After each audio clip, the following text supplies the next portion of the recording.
What's happening, everybody? Jeremy Lord here, and welcome to another YouTube video. In today's episode, we're going to be taking a look at halftones and how to create them super easily using 3 different programs. Let's get into it.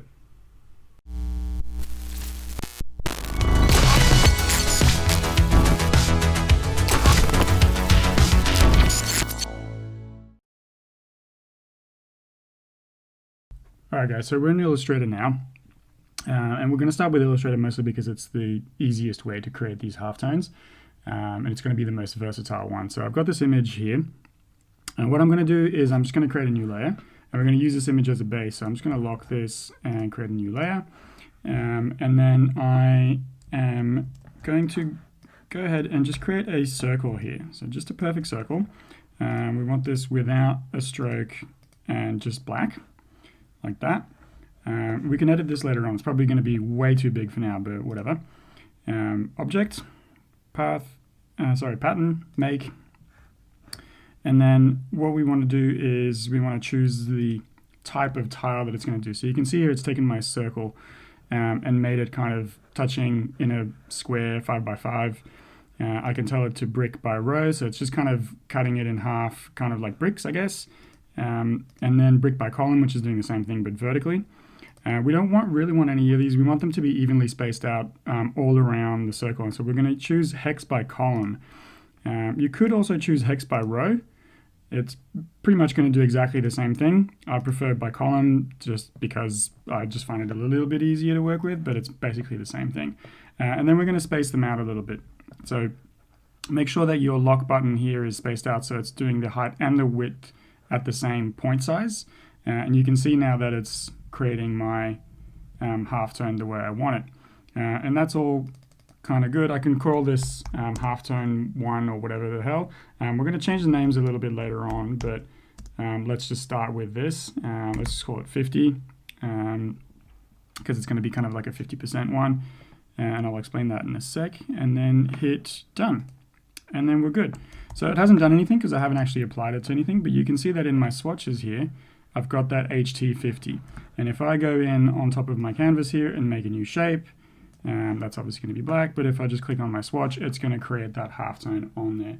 So that is now my halftone ready to go. But as I said, those squares, those circles are way too big. So what I can do is I can just double click back onto that and I can go back in and edit it. So I'm going to make that circle a hell of a lot smaller to begin with. We're going to make that like way smaller. And then we're going to decrease the point size down to something that's going to be a little bit more evenly spread out. And again, we want that kind of halftone look, maybe somewhere in between kind of black and white, a bit of a 50% gray, and then hit done again. And you can see that it's automatically updated my halftone because that swatch is now applied to the shape. As long as I do anything to my pattern here, it's going to repeat that on here. So it's probably still a little bit too big. So I'm going to make that a little bit smaller still and then decrease the size down to like, 8 point, and then hit done again. And then have a look at what that's done. Probably still want them to be a little bit closer in just to make it a little bit darker. So obviously the closer in they are, the darker your tone is going to look. And the further apart, the lighter they're going to look. So we'll try that and see how that works. That's probably all good. So now I've applied my halftone here, but as you can see, it's applied it to the entire image. So I've got a couple of options now. I can either use my eraser tool and start erasing where I'm going to sort of not have that halftone and where the highlights are going to be. That's a little bit kind of backwards to do it this way, mostly because the eraser tool in Illustrator is kind of, as you guys can see, it's erasing the entire image behind, so I can't really see what I'm doing, and it's like I want probably more light than I want halftone. So I'm just going to delete this, and with my halftone swatch still selected, I can go to my pencil tool or my brush tool, any kind of tool that you're comfortable with in Illustrator to draw, and I can start to carve out the halftone. So I'm going to go for like a top and bottom lighting here. Never, super easy to work with, but something that's always kind of fun and interesting to do anyway. So we're going to have like a rim lighting on the bottom and a shadow there as well on the top. And that's starting to work out super well for me. So again, I'm doing this pretty roughly just to show you guys, but the nice thing about this is if I do a shape here and then I do a shape next to it, I'm not going to get some weird shitty overlap of the circles there on my halftone because it's all part of the same pattern. It's applying it evenly throughout. And that's really going to be super awesome for me to work in my halftone. So that's probably the easiest way to do this. You can also make a bunch of different halftones. So you guys can see with my shape here, I've just used this as my template for a bunch of different halftones. And what I've done is you guys can see I've got 6 halftones, and I've named them 5%, 10%, 30%, all the way to 90%. And what that basically means is the idea of a halftone, as we looked at before, is this idea that you're kind of making tones of gray all the way maybe to black. So theoretically, if I had a halftone 100%, it would just be a sheet of black, and there wouldn't be any white. So here's our 90% one. And as you guys can see, it's super dark, and then we get a little bit lighter. The spaces in between get a bit bigger, and that goes to like an 80% black. So that's kind of like 80% of the way in between a white and a black.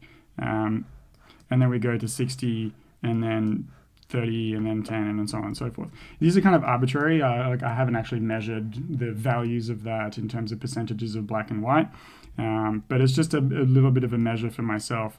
And because I've got these in here now, I can take any of these highlights. So I'm just going to delete this, hide it, sorry, make a new layer. And I can take any of these. Let's say I'm going to take my 30% one, which is pretty solid. Maybe I want a bit darker, actually. I'm going to take my 60% one, and I'm just going to copy, and I'm going to paste it into here on my new layer, and then I'm just going to make that a little bit bigger. So these are all just halftones, that are ready to go at a moment's notice. And that, as you guys can see, is a hell of a lot darker. You guys can see also that it's made it a little bit gray. That's one of those weird Illustrator things where the black isn't completely black. It's kind of this like dark gray. No worries. If I double click on that again, I can reopen that swatch, go in and make it completely black, and then hit done, and then it will change that to a nice pure black. I can also apply some color if I want to this. We'll take a look at that in Photoshop in a sec as well, but with this idea, again, just double click, you can change it to whatever you want. You can make it a square. That's probably not a great idea if you're going for a legit halftone look. It's probably going to look a little bit shit, but if I do this, then you guys can see that it's creating this kind of weird effect all over the page here. So I probably don't want that in there. I just want to leave it black. So that's halftones in Illustrator. And next we're going to have a look at how to do these in Photoshop. Okay, so now we're going to take a look at how to do this in Photoshop. So I'm still in Illustrator, obviously, as you guys can see, because probably the easiest way to do this is literally going for me to take my halftone that I just created in Illustrator on top of my image. I don't have to have it edited. We can do that later in Photoshop. And I'm just going to hit Command-C. I'm just going to copy that, and I'm going to switch over to Photoshop and then hit Command-V. And that's going to allow me to open up this menu. What I want is probably just to put it in there as a smart object. You could do pixels, don't do path or shape layer. That's just going to make it a flat color. We don't want that, but let's just go with smart object and hit return. And because I've already got highlights in here, you guys can see that it's created that with these kind of highlights. The nice thing about this is that has now has been added to my library here. So if I go into my library panel right here, I can see that I've got a bunch of halftones in here that I will be able to just apply to any old artwork that I want. So they're now loaded in my Creative Cloud. So that's pretty cool whenever I'm kind of in the need for a halftone. But again, that halftone is going to be dependent on what size I'm working at and so on and so forth. So it might not be ideal for every scenario, but it's just nice to have when you're doing that in there. One of the issues that we're going to have here is you guys can see that when we zoom in, because it's doing this out of a pattern, because Illustrator created this out of a pattern, you can see these shitty lines in the middle here, and it's not great. Not only that, but it's still a vector object, so putting a mask on that's going to be a little bit tricky. We're probably going to have to rasterize it, which is fine. So we can rasterize that layer, and then I can put a layer mask on that and then again I want to fill it with black, and then I can come in and paint that black back out and use that as my layer there. So again, similar process that we just looked at in Illustrator. I've got smoothing on all the way up and it's kind of dragging me down a bit. But we've got this kind of halftone paper, exactly how you would do it if you were doing this analog like pen and paper with inks. You would lay down the sheet and then cut out the bits that you don't want. And that's going to be the easiest way to do this. So this is pretty cool, but as we said, there's a bit of an issue here. It looks a little bit shit with all these lines in there. So we're going to delete that.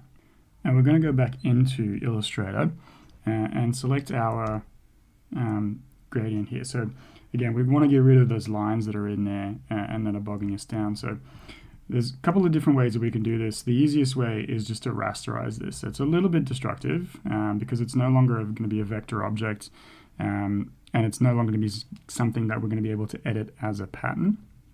But how you do that is you go up to Object, Rasterize, and then it's going to ask you what you want to do. So RGB, 300 dpi, yes. And the main thing here is this transparency here versus white. So if you bring it in as a white background, it's going to keep kind of like the paper if you want.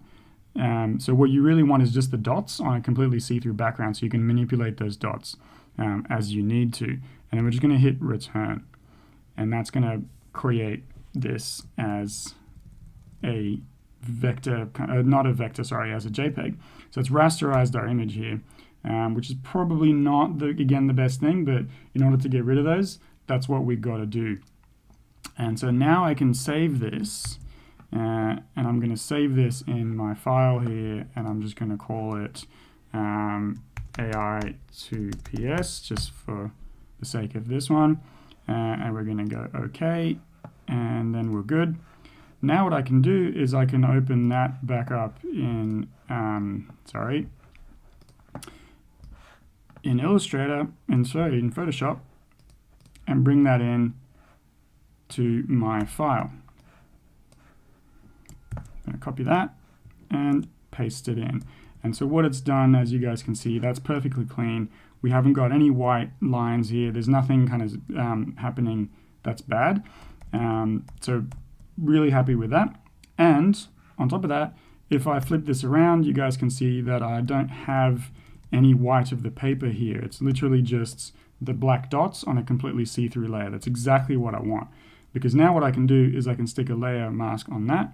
Like I did in Illustrator, I'm going to fill that with black. And then I can come in with my brush, any kind of brush or lasso tool or whatever the hell you guys feel more comfortable working into, and create my masks the same way that I did before and use that as my halftone paper, and then we're all good to go. So again, a little bit of a shame because we've lost the kind of the flexibility of that smart object, and it's not as kind of clean as maybe we would want. So probably Illustrator is still going to be the better option here if you're gonna go for, like, you know, cleanliness and ease of use in terms of non-destructiveness. But you know, not everybody digs Photoshop. Not everybody digs Illustrator. Some people prefer Photoshop. And so in that respect, what I'm going to show you guys now is how to make this straight into Photoshop. So we've looked at how to do this from Illustrator and then import it into Photoshop and do this kind of business. But what I want to show you guys now is exactly the same thing, just straight up from Photoshop, which is going to be a little bit more clunky, but again, you know, as always with all these Adobe programs, more than one way to do the same thing. Whatever works for you is what you should do, whether or not it's the most efficient kind of way to do this. So we'll make a new layer, and I'm going to fill this with a gray, and this is what we were talking about before in Illustrator, where it's like 50%.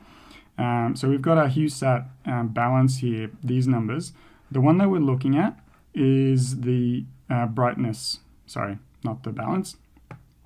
If I make that 50%, it's going to be smack bang in the middle of white to black. So that's a perfectly even match in between our white and black. And obviously that's going to have an impact on our halftone later on. So I'm going to leave that at 50%.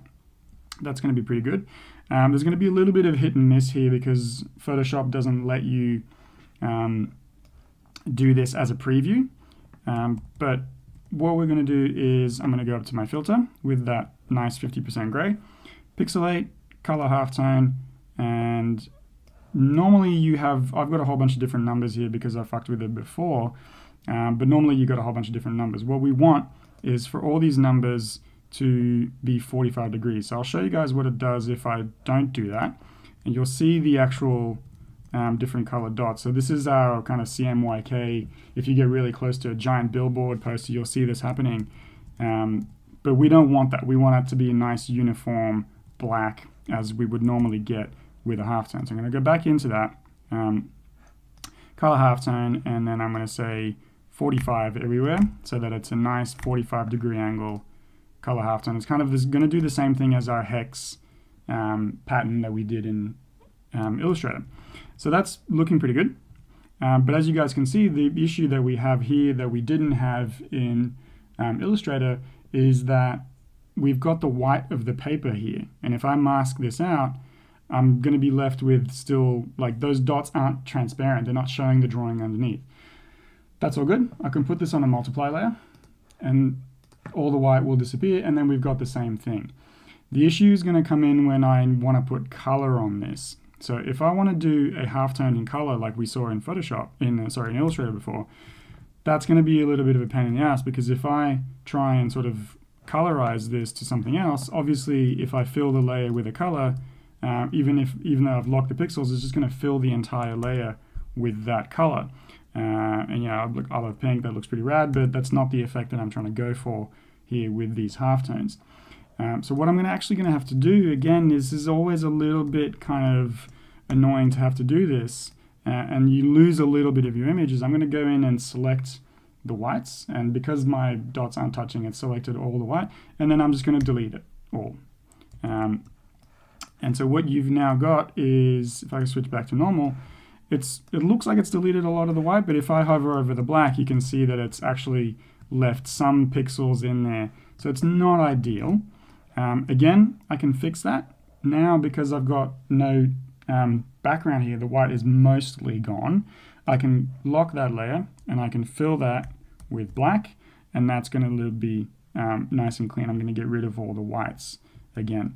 Now if I go into my color and fill that with my pink, because I'm still on a locked layer, it's going to do the same impact. But you'll notice that it has made my dots a little bit bigger. It's not the best thing ever, because there's a little bit of pixel left over that came from the paper, which was the white that's hanging around there, and we've had to get rid of that as well. So not the best way to do this, but again, whatever you're comfortable with is what you guys should do.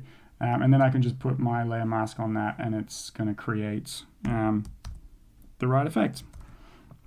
So there you go. So that's another way of doing it. Again, as I said, probably not the most efficient way, but it's probably the way that I tend to use more often than not, simply because I'm a Photoshop guy, and it's nice to just be able to do all this from Photoshop.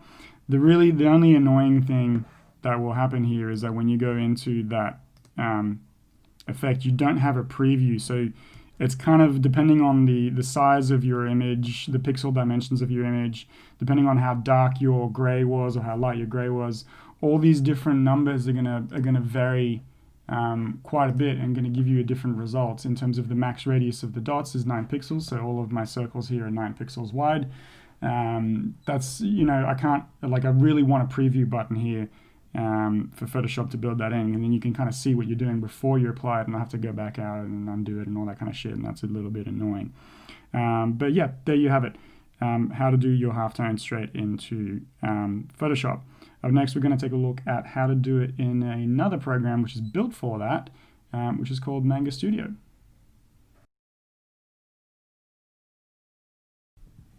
Alright, so we're now in Clip Studio Paint, or Manga Studio. And this is a really cool program. I use this quite a bit to do, for instance, like these focus lines. This is really good, like manga style kind of look. You can do frames in them. It's a program that's built for basically drawing manga.